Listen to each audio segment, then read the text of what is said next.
rumblings that Toronto and Ottawa were talking, and now there's a lot of reaction now that the deal is done. Yeah, it went down. Yeah, Matt Murray's a Maple Leaf. He won 2 Stanley Cups, of course, while he was in Pittsburgh at 2.67 goals against average in 199 games. Only played in 47 games with the Sens over 2 seasons. A save percentage of .899. His main problem in Ottawa, he could not stay healthy. Sidelined 6 times with injuries. That includes a concussion that cost him the last 28 games of this season.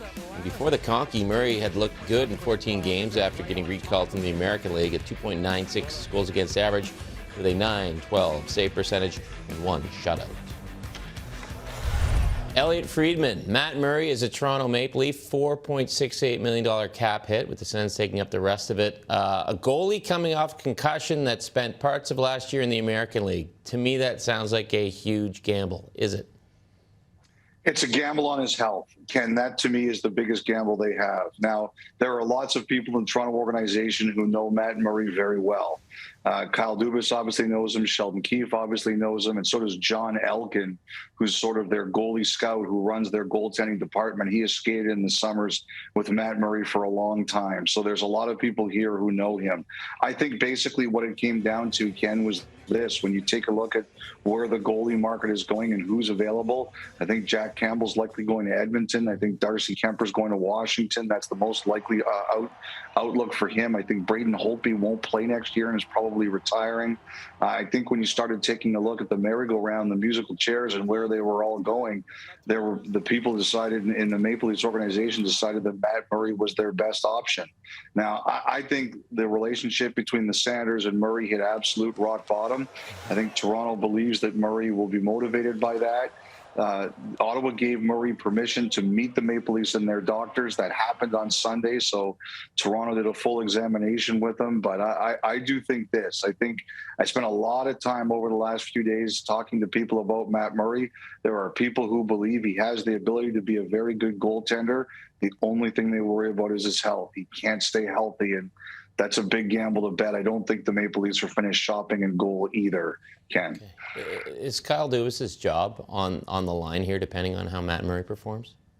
I think you have to say yes. I mean, look, he's got 1 more year in his contract. I think everybody, unless they've extended it without telling everybody, I know Brendan Shanahan believes in Kyle Dubas, but I think we all recognize the reality of the situation here. Fried, you mentioned Jack Campbell a second ago to Edmonton. Is that the Captain Obvious move of the day come Wednesday? I think so. I think we've been trying to figure out exactly what's been going on. The one thing I do think, Ken, is that there's about 14 teams out there that were looking for goaltenders. And what someone else told me is even some of the number 2s are going to be in situations where they're going to get decent money because there's going to be opportunity out there for them. And teams need them. And we've been trying to figure out where everybody's landing. And we'd heard there was a 5x5 out there for Jack Campbell. We believe that's Edmonton. And yes, I think we'd all be surprised if Campbell doesn't end up there in the near future. You just said that. Are there Leafs fans out there thinking, how come Toronto couldn't do 5x5 for Campbell? They could have. I'm not sure they would have been comfortable doing that. The whole Campbell situation, honestly, Ken, the whole Campbell situation's been kind of strange. I think that basically Campbell got an offer from Toronto before the season. And to be honest, I think it was at a time when Toronto wasn't fully comfortable yet with Campbell as either a full-time number 1 or a long-term full-time number 1.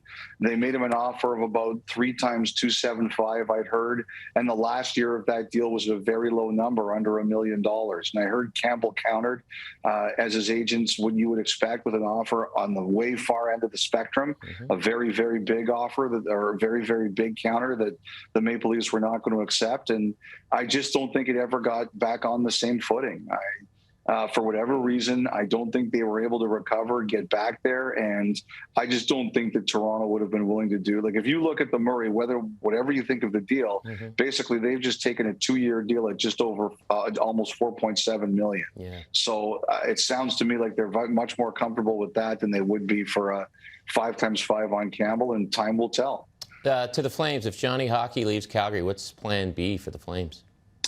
Well, I think we're going to have an idea on Johnny Hockey not too distant future, I would say. I think that it's getting, look, like tomorrow night at midnight Eastern, he can no longer accept 8 years. Calgary can no longer offer him 8 years. So we're close. Like we're close on getting an answer one way or the other. You know, one of the things I've heard from the Flames is they still want to sign Tkachuk. So that would probably be their number one option in terms of what is that going to mean for him. The other thing that they've been claiming is that they're not going to rush into any stupid decisions if Gaudreau says no. But, you know, the Flames and Gaudreau are still talking. And I think one of the biggest questions here is going to be, you know, how high are the Flames willing to go? They offered it 9.5. I think that's gone up a bit. I just think one of the questions here is what's the absolute ceiling that Calgary sees here? And, you know, does Gaudreau think there's something out there that even comes close to it?